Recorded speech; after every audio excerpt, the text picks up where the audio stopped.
Although the law goes into effect July 1st, some people are saying it's the fear that's already costing them their jobs. CBS News Miami's Yvonne Taylor is in Homestead with reaction.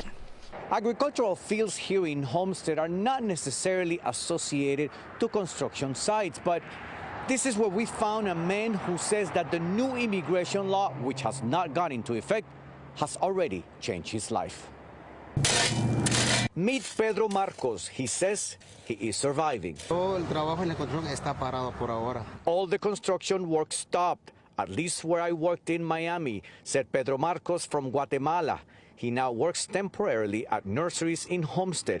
Marcos says for a lot less money. Como tengo familia, pues yo tengo que buscar un día de trabajo. He told us, since I have a family, I have to work on whatever is necessary: landscaping, nurseries, painting. When was the last time that you worked on construction?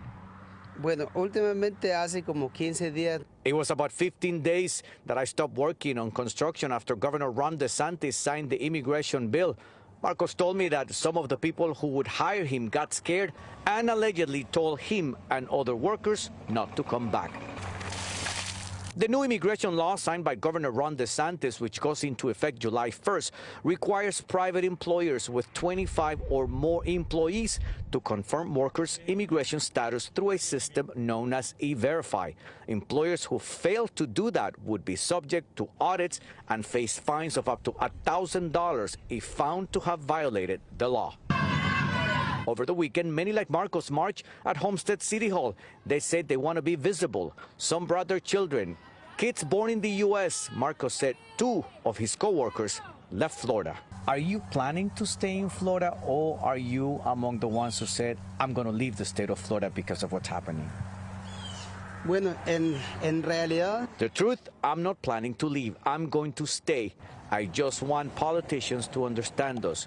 We do the work nobody else wants to do.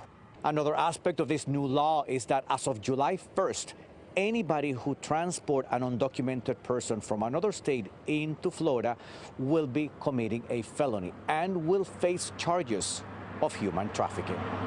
In Homestead, Yvonne Taylor, CBS News, Miami.